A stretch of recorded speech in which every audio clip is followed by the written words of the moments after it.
Y vamos viendo que aunque sí diseñamos un programa de salto que tiene que ver tanto para la parte del dunking como para la parte del básquetbol, conforme más se especialicen, más diferencias va a empezar a haber. Y va a haber un límite.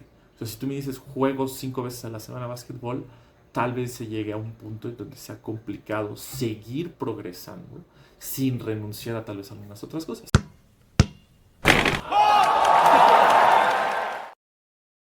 Hola, ¿qué tal? Soy Adrián Sánchez. Y yo soy Julián Uriarte. Y donde sea que nos estés escuchando, en el medio tiempo de tu reta, en la casa, en la oficina o en la escuela, te damos la bienvenida al Dunking Podcast. Adri, ¿de qué vamos a hablar el día de hoy? Fíjate que hoy quiero hablar de un tema interesante que a lo mejor muchas personas desconocen. Pues sabrán, ¿no? Como en todo trabajo, todo deporte, hay lo bueno, lo malo, las cosas que uno ve y también lo que está pues detrás de cámaras.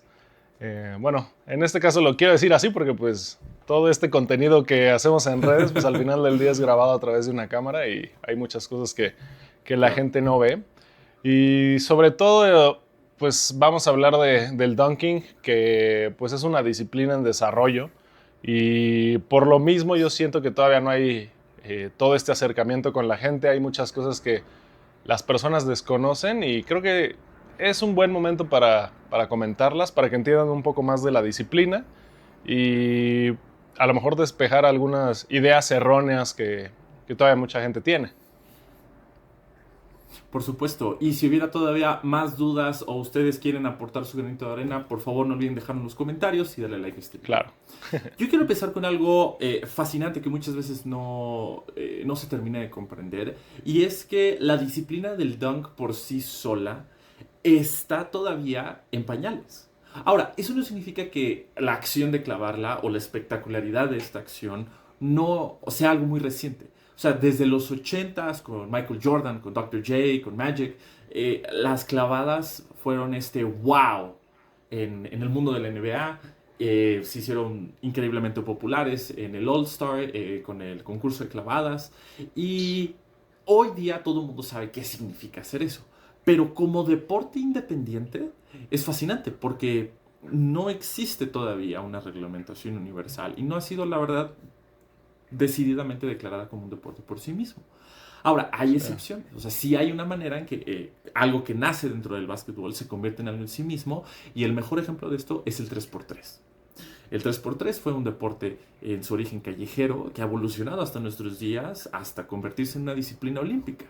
Y el dunking necesita verse como un pequeño hijo que está naciendo, pero que todavía necesita otro tipo de impulso y sobre todo de creadores como Adri para generar esta nueva ola para terminar de hacerlo como me gusta decirlo, como el Vaticano, ¿no? O sea, como que está inmerso dentro de este mundo del básquetbol, pero se sostiene por sí mismo. ¿Tú cómo lo has visto, Adri? Sí, o sea, así como dices, pues sí tiene un elemento muy claro que deriva del básquet. Yo obviamente también llego a esto gracias al propio básquet, porque pues es algo muy llamativo, justo como dices, del deporte. Incluso a tal grado que mucha gente argumenta que si quieren levantar los ratings de la WNBA, deberían bajar las canastas para que las clavadas estén también regularmente en los juegos, ¿no? Pero bueno, dejando a un lado toda esa polémica. Saludos a Shaq por ese comentario. Sí, sí, o sea, son varios, empezando por él.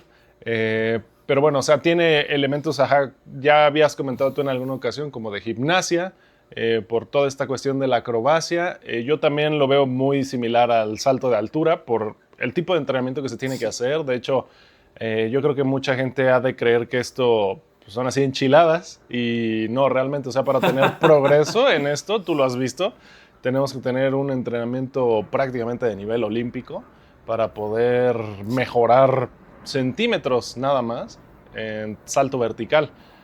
También está esta parte creativa como del freestyle, cosas así. Entonces es una mezcla bastante interesante porque de plano sí tiene elementos como iniciales del básquet, pero siento que involucra mucho más que eso y es muy diferente, ¿no? De pasar de un plano colectivo a uno individual también es algo un cambio muy drástico y bueno, en lo personal yo he disfrutado mucho toda esta parte, ya no dependo de otras personas, entonces también eso hace que todo recaiga en mí de cierta manera. Bueno, en ti y en mí por ser el entrenador y yo por ser el atleta Claro, que claro. de cierta manera se desempeña de manera individual.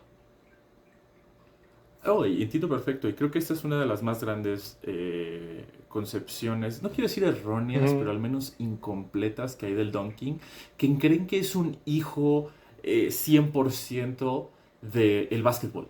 Y como yo hoy lo veo, es este Frankenstein quimérico entre... O sea, de verdad, una pasadita de básquetbol, pero como bien mencionaste, es un buen de salto de altura, yo lo veo como un buen de gimnasia, porque hay una puntuación, hay una estética que se evalúa, y en realidad está mucho más alejado del básquetbol que de lo que creemos. Y es por eso que, por ejemplo, en la NBA nos cuesta trabajo muchas veces hablar de grandes dunkers puros. Claro, Sí, tenemos a Ja Morant, tenemos a Zion Williamson, tenemos a Ant, pero al final de cuentas les pagan por ser basquetbolistas. Y su atleticismo suprahumano que sirve para hacer clavadas, no implica necesariamente que eso sea ni su intención principal o siquiera su mejor habilidad.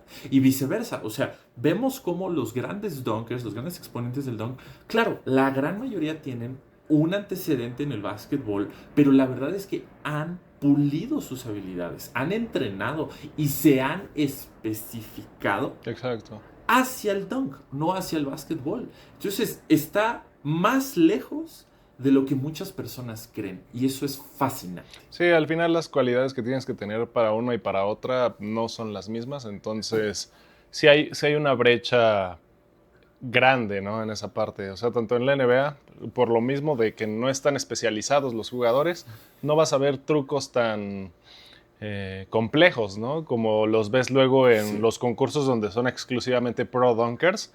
Pero pues bueno, también está el otro caso de que si pones tú a un dunker a jugar básquet, o sea, sí hay gente que se defiende por lo mismo que comentas, de que vienen de jugar básquet y así, pero la verdad es que hay gente que luego ni siquiera botar bien el balón sabe, porque pues no es su interés, ¿no? O sea, no se han puesto a entrenar esto, se han puesto a entrenar las otras habilidades que necesitan, como la coordinación de manos, la velocidad, toda la parte específica del salto.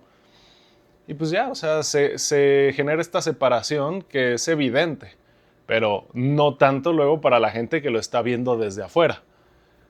Está claro. muy interesante.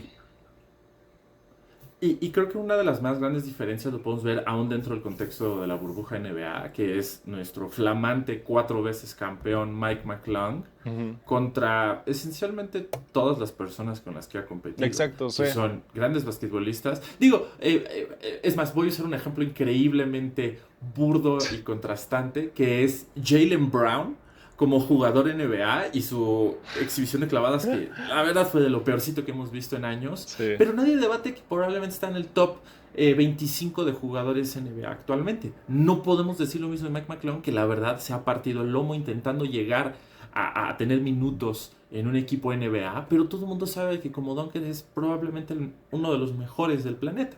Entonces, hay un contraste hasta cruel muchas veces en esta parte, en donde sí parece ser muy necesario la especialización temprana y elegir adecuadamente a qué te vas a dedicar, que no es lo mismo y no son necesariamente mutuamente excluyentes, pero que sí el tiempo de entrenamiento que hay que dedicar es muy distinto. Y esa es otra cosa que no te mencionan como dunk. O sea, el entrenamiento para dunk para nada es el mismo que el de básquet. Y tú lo has vivido, Adri. ¿Cómo lo has visto? Sí, son cosas totalmente diferentes. Ahorita justo esta misma brecha que mencionaba viene de esta parte. Yo cuando entrenaba básquet, por ejemplo, pues te digo, era mucho de estar corriendo, mucho de estar haciendo jugadas, cancha completa, cosas así, ¿no?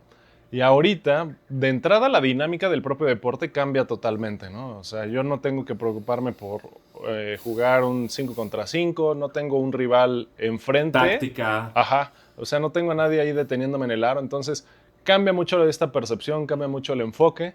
Eh, en la parte del dunking, pues es exclusivamente yo contra el aro, ¿no? Tengo que tener esta Sí. destreza para poder hacer los trucos, velocidad de manos muchas veces, porque pues el tiempo que pasas en el aire es mínimo y sobre todo pues tengo Claro. que trabajar toda esta potencia en piernas para pues saltar lo más alto, conseguir el mayor tiempo posible en el aire y poder hacer los trucos, ¿no? Y todo esto del salto realmente pues sí conlleva un entrenamiento muy cañón. Nosotros hemos estado ahí batallando, picando piedra para probar y encontrar qué son las cosas que nos funcionan para ir desarrollando toda esta parte y ver resultados. Y no es nada fácil. O sea, tú como entrenador, dime si no es una planeación que pues la verdad, o sea, sí tiene que estar bien estructurada porque hay detalles que tienes que estar considerando en todos los momentos, ¿no? Sí, sí, sí. Y les puedo decir tranquilamente mi experiencia. Yo fui preparador físico para un equipo de básquetbol femenil de la Liga Nacional de Básquetbol Profesional. Y la forma en la que entrenamos tiene el enfoque claro de tener la mejor versión física para jugar el básquetbol. Ujú. Y eso implica una serie de componentes físicos que algunos sí se sobrelapan con la parte del dunking, pero otras simplemente no y tienen un costo tanto energético como metabólico, como en el tiempo de entrenamiento y en su importancia, que en el dunking simplemente no está. Por ejemplo, la parte de la resistencia cardiorrespiratoria, o sea, aguantar, no te voy a decir 48 minutos seguidos, pero aguantar lo más posible dentro del partido, mantener ese vigor, prevención de lesiones, digo, eso siempre lo va a tener todo disciplina, Sí. todo deporte, pero, por ejemplo, nosotros dentro del dunk no nos tenemos que enfocar, o sea, yo no pierdo el sueño diciendo, híjole, Adri, si el día de mañana le digo que tiene que correr 10 kilómetros, lo podrá hacer sin estar echando el bofe por completo. No es algo con lo que me tenga que preocupar. Más bien a mí lo que me ocupa es decir, a ver, ¿cómo podemos primero construir una base de fuerza increíblemente sólida y grande para después convertir eso en potencia? Y eso es un tiempo y una especificidad dentro del entrenamiento que va a durar semanas y meses, que no tengo ese lujo en el básquetbol, salvo tal vez en la pretemporada, pero que dentro de temporada va a tener otro tipo de papel u otro tipo de estructura y sobre todo va a tener mucho menos sesiones porque necesito enfocarme en muchas más cosas. Entonces, dentro del entrenamiento también vemos esta variante, o sea, que entrenar un dunker y entrenar un basquetbolista, aunque hay algunas cositas en común, rápidamente se va a ver cómo cambia de manera brutal el entrenamiento. Y eso también creo que es una de las malas concepciones que hay, porque dicen, bueno, eh, por cierto, ya estamos muy próximos de sacar el programa de Salto, esperen Eso sí. novedades y nos pueden seguir en nuestras redes sociales para que vayan viendo las novedades, pero iremos viendo que aunque sí diseñamos un programa de salto que tiene que ver tanto para la parte del dunking como para la parte del básquetbol, conforme más se especialicen, más diferencias va a empezar a haber. Y va a haber un límite. O sea, si tú me dices juego 5 veces a la semana básquetbol, tal vez se llegue a un punto en donde sea complicado seguir progresando sin renunciar a tal vez algunas otras cosas. Porque digo, para bien o para mal, solamente tenemos 24 horas en el día, sin importar si nos dedicamos al básquet o al dunk. Sí, y esto viene muy de la mano con que el tipo de resultados que se obtienen de los entrenamientos no son nada fáciles de conseguir. Justo se obtienen por el grado de especialización en el que uno maneja los entrenamientos. Y si estás tú dedicando tus esfuerzos, dedicando tu recuperación a atacar varios tipos de estímulos, ¿no? Con diferentes objetivos, Sí.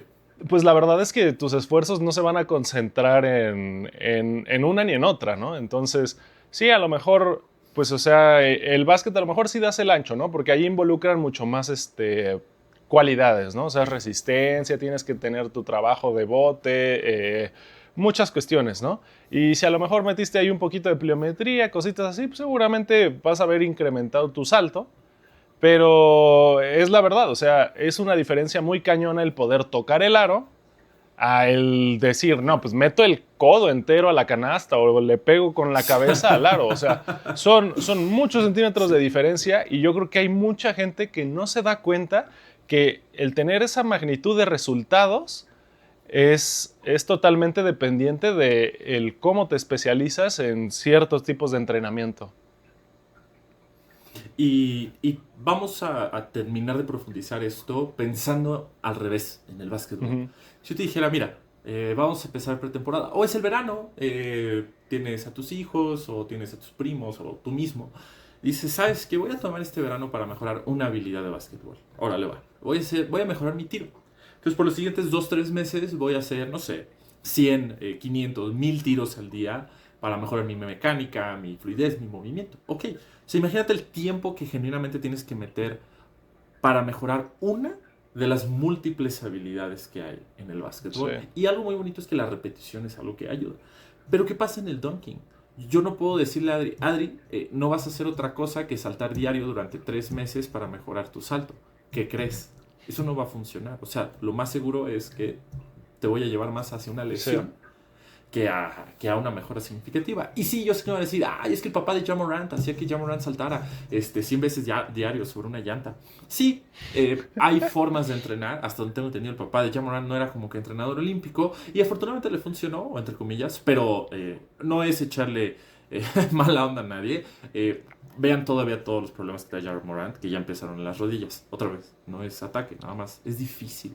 Y eso es otra cosa que no entiende la gente. Lo difícil que es conseguir algo tan, que se dice sencillo, salto, y que se vuelve tan complicado. Y quiero contar una pequeña anécdota, semi-chiste, que me estoy robando, donde me daba mucha risa que cuando acompañaba a Adri y él decía, no, pues es que yo soy dunker, siempre le decían, ¿a poco? A ver, clávala, así, sin nada, ¿no? En caliente. Decía, es como cuando dices que eres comediante. Sí, es como un chiste de cuando dices que eres comediante y todo el mundo te dice, pues a ver, cuéntame un chiste, hazme reír. Así se siente, ¿no? O sea, no son enchiladas, o sea, en frío no va a funcionar. Y la gente no entiende que necesitas al menos media hora para calentar, en un calentamiento muy específico, para siquiera empezar a dar esos grandes saltos para llegar al aro. Y no significa que Adri salte poco y que necesita algo raro en esos 30 minutos. Es nada más para preparar al cuerpo de manera adecuada. Para hacer estos saltos máximos de gran impacto, hay que poner muchas cosas de por medio para estar listos para ello. De verdad, no son enchiladas. Sí, y yo siento que a lo mejor pudieras dar un buen salto, entre comillas, así llegando en frío, ¿no? Pero ni va a ser el mejor, o sea, por eso dije como un buen salto, ¿no? Así, muy al aire. Ni va a ser el mejor y pues corres muchos riesgos, o sea, sobre todo, bueno, yo me acuerdo cuando estaba más chico, llegábamos a la cancha y ahí sí te valía un cacahuate y empezabas a jugar, lo que sea, y no Sí. pasaba mucho. Pero vas creciendo y la verdad es que sí notas, ¿no? O sea, llegas, sientes a lo mejor rigidez que pues va cediendo conforme calientas y pues justo preparas tu cuerpo para poder hacer tener el mejor desempeño posible. Pero sí, yo creo que mucha gente cree que esto es así de inmediato, como tan fácil como agarrar y tirar un balón tan pronto llegas a la cancha, Claro. pero pues no, nada que ver. La verdad sí es muy complicado, necesitas estar preparando a tu cuerpo para todo esto y tan solo para tener este tipo de ejecuciones en un momento muy puntual tienes que haber calentado de manera adecuada para evitar lesiones, ¿no? De las que hemos hablado ya en capítulos anteriores. Y lo peor de Y desde todo... un punto de Ajá, vista... perdón, nada más para complementar dale, esto. O dale. sea, desde un punto de vista tanto físico como fisiológico, el músculo a veces se considera como un tipo de líquido que necesita un cierto calentamiento para cambiar sus propiedades viscoelásticas. Y además, a mayor temperatura del músculo, mayor su eficiencia metabólica y mejor la contractilidad, la producción de fuerza. Entonces, ya no hay que ver el calentamiento nada más como, ay, qué flojera. La misma cosa de siempre. ¿Por qué voy a hacer eso? Sino como una inversión de tiempo para mejorar todas las propiedades del músculo, de los tendones, de los ligamentos, y entonces dar el máximo esfuerzo, no solamente el máximo salto, sino mentalmente todo está listo. Y eso aplica, eso sí, en común, no solo para el donkey, para el básquet, Sí. sino para cualquier cosa física que hagan. Perdón, Adri, te interrumpí. Sí, iba a decir que también al final del día, luego la gente muchas cosas que no consideran son los espacios donde llevas a cabo esas actividades, ¿no? Llegas a una cancha que no sé, está muy sucia y eso genera problemas en el agarre que tiene el tenis, ¿no? Entonces, también eso implica que a lo mejor, no sé, no vas a tener la tracción ideal y por ende, pues no vas a poder saltar de la mejor manera porque también estás modificando tu técnica de salto, ¿no? Aquí en México, sobre Sí, todo en eventos así públicos, en canchas, bueno, en eventos en canchas públicas más bien, hay una variabilidad terrible con el tipo de espacios que se tienen y luego te andan pidiendo, no, pues hazme unas clavadas aquí en este lugar, llegas al lugar y el aro mide 3.30, ¿no? Así como las canchas de la Nápoles. Sí. O, o el piso, ¿no? Está en terribles condiciones y también, o sea, es como de, ok, sí, pero no puedo hacer demasiado con esto, ¿sabes?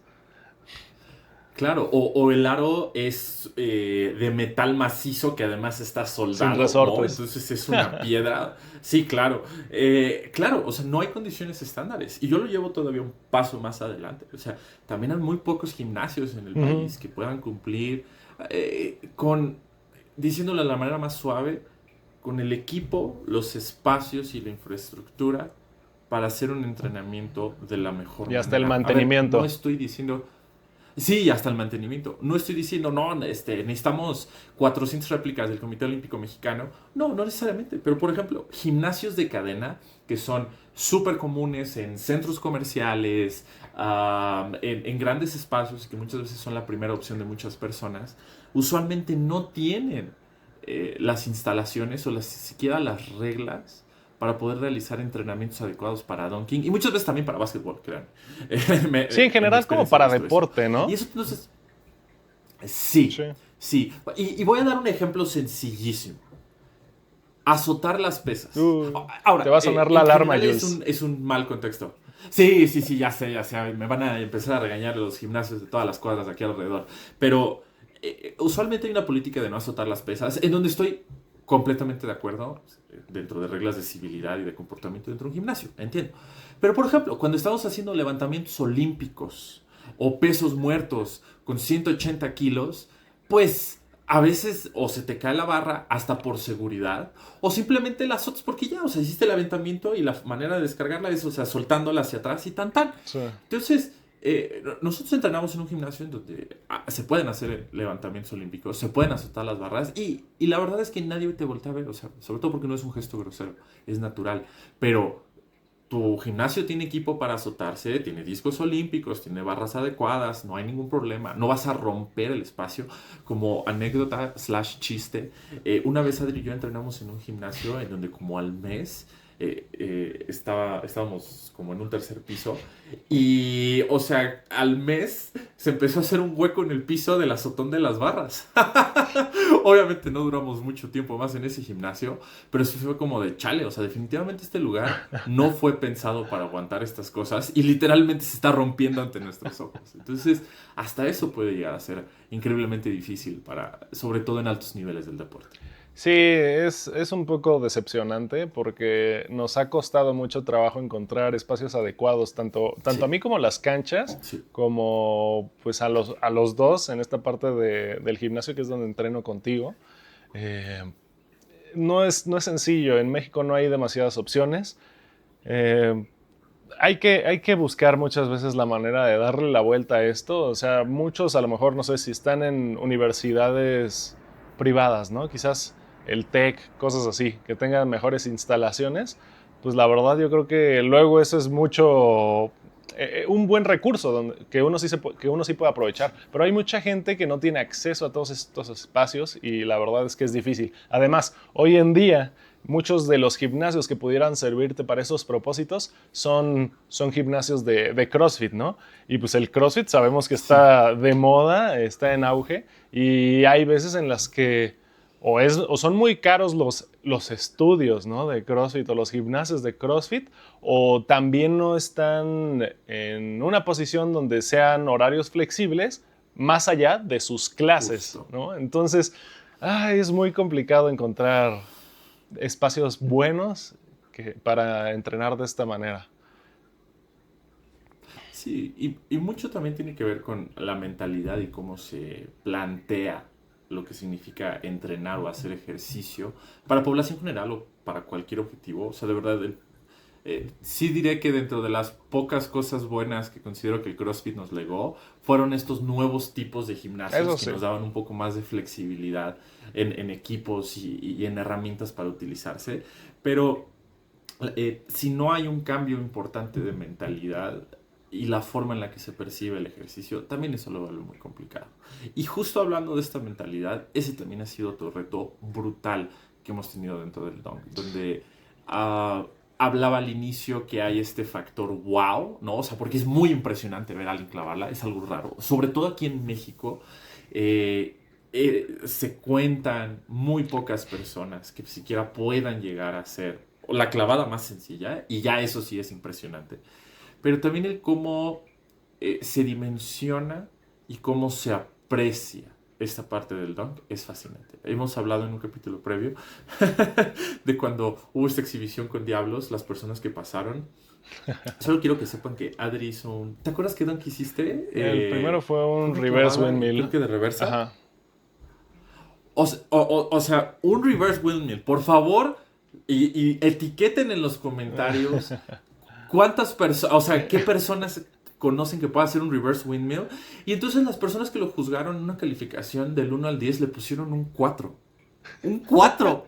Y me quedé frío. O sea, yo dije, ¿de qué demonios están hablando? Es como, o sea, es como si llegara el lago de los cisnes así, con la música de Tchaikovsky original, desde el ballet ruso, y dijeran, me entretuvo más la cotorriza. O sea, no está mal, no tiene nada de malo, o decir uno u otro, nada más es como que no hay mucho esta percepción de decir, ok, sé lo que estoy viendo, ¿no? Y entonces, una medida que a mí me cuesta muchas veces trabajo, y obviamente a ti, sobre todo siendo el atleta, es como el aplausómetro y el gusto general, ¿no? Cuando hay estos concursos de dunk. Es raro, porque usualmente algo vistoso que técnicamente puede ser muy sencillo, es más apreciado y más aplausometreado que otro tipo de nivel. Y no es una crítica necesariamente a nadie, solamente es una dificultad que enfrentamos. Y está bien, es parte de llevar un nuevo nivel, pero vaya que ha sido un shock. Sí, total. Yo creo que esa parte se relaciona muy bien a lo que tú comentabas de la gimnasia, donde, bueno, en gimnasia pues sí ya está bien definido todo, ya tienen muchas métricas de evaluación claramente establecidas, y en el dunking no. De ahí obviamente se generan muchos problemas de este tipo, pero sobre todo, pues o sea, yo estoy seguro que la gente cuando ve, a lo mejor, la gente común, ¿no? Cuando ve así un evento de gimnasia en la tele, en los Olímpicos, yo creo que no están muy... no aprecian de la mejor manera lo que sucede, ¿no? No están tan familiarizados con los trucos, las métricas que se utilizan en la evaluación, y no pueden realmente comprender qué es lo que se realizó en ese truco, ¿no? Hasta que te empiezas a empapar de la disciplina, empiezas a investigar más, entiendes estas reglas, es cuando empiezas a apreciar los detalles. Y yo creo que en el dunking pasa exactamente lo mismo. La gente realmente nada más ve la altura del salto, qué tan fuerte entró el balón en la canasta, y obviamente estas características en una clavada suman, ¿no? Pero yo siento que muchas veces no son capaces de comprender qué es el truco que se realizó, qué tan complejo es a comparación de otros, porque pues la gente no está acostumbrada a ver los trucos o a analizarlos, o no entienden todavía qué trucos existen, ¿no? Y te digo, tampoco hay métricas de evaluación que nos ayuden en esto, y obviamente esta parte de la percepción adecuada se vuelve muy de nicho. Únicamente la gente que está involucrada en todas estas actividades son los que realmente lo perciben de la manera que a lo mejor el dunker pretendía que se percibiera, ¿no? Y bueno, lo vuelve complicado, porque por un lado, así como tú dices, está como este debate y esta dualidad donde tienes dunks que a lo mejor son muy vistosos, porque sí, o sea, al final del día yo creo que el dunking de eso se trata, ¿no? Mucho de lo vistoso, pero ha ido evolucionando también esta otra parte, donde también se premia mucho la dificultad técnica en los trucos, ¿no? Y siempre se busca lograr hacer trucos más complicados. Entonces, ahí es un poquito difícil, porque tienes que balancear luego tú como dunker qué trucos quieres hacer dependiendo al tipo de gente que le quieras llegar, ¿no? Por ejemplo, en este evento de los Diablos, a veces siento que en lugar de haber iniciado con eso, hubiera iniciado, no sé, saltando una persona, porque pues eso iba a tener una mejor reacción con la gente. Y que técnicamente, o sea, para los que sabemos de dunk, es algo en realidad bastante sencillo, donde ni siquiera tienes que saltar muy alto, porque te puedes empujar de la persona de manera Sí, un relativamente discreta y lograr una clavada sin problema. Y claro, eso sería mucho más impresionante. Y la intención de este episodio no fue sentarnos a chillar y decir, pobrecitos. No, no, no. Al final de cuentas, el dunking en general, casi todo lo que hacemos en la vida es un iceberg, en donde verdaderamente apreciamos nada más la punta y no vemos todo lo que hay debajo. Y esa es la intención. Eso es tanto lo que callamos los dunkers como los que entrenamos dunkers. Pero cuando tomamos en cuenta todo lo que hay detrás de esto y debajo, es impresionante lo que significa el dunk. Y eso es algo que lo hace todavía más maravilloso. Y para cerrar, y sobre todo cerrar una parte positiva, lo que sí más me ha sorprendido de una manera que me llena mucho el corazón, y también sé que a ti, y que nos anima a seguir en esto, es que pese a todo esto, cuando se hace esa clavada, o sea, el abrirle los ojos a la gente, Sí. el decir wow, o sea, algo que me encanta es que conforme Adri cada vez se hace más conocido, más la gente se acerca y dice, oye, me encanta lo que haces, está súper chido, se siente como algo muy bonito, muy impresionante y muy recompensante. Y yo lo que no sabía o no intuía es que íbamos a llegar a tener esa respuesta tan linda. Porque la gente se te acerca, se impresiona, te pide fotos. Y eso al final del día hace que este iceberg, que sobre todo en la parte de abajo seguimos creciendo, seguimos construyendo, superando obstáculos y retos, nos sigue motivando para que este iceberg crezca y crezca y crezca, y que el wow, la impresión, siga aumentando, que llegue a más personas, que tratar de ponerlo en un nuevo nivel y en un nuevo estrato, para que no solamente más personas lo disfruten, sino más personas se unan. ¿Qué mejor que invitar cada vez a más personas a algo tan noble y tan bonito como es el deporte? Y sobre todo en esta parte de perseguir las fronteras del rendimiento humano para cada uno de nosotros. Definitivamente es algo que nos alienta y que nos hace querer seguir saltando más alto, más lejos y más espectacular. Sí, totalmente. Este episodio también es una manera de seguir ampliando como esta cultura del dunking, seguir haciendo que se expanda. Sobre todo yo, de una manera en la que lo veo y una manera en la que lo he vivido, es tener alternativas también al básquet tradicional. O sea, que la gente sepa que si hay algo que le apasiona, no necesariamente, más bien, si hay algo que le apasiona, puede irse y perseguirlo y no necesariamente tiene que casarse como con los caminos que ya están trazados, ¿no?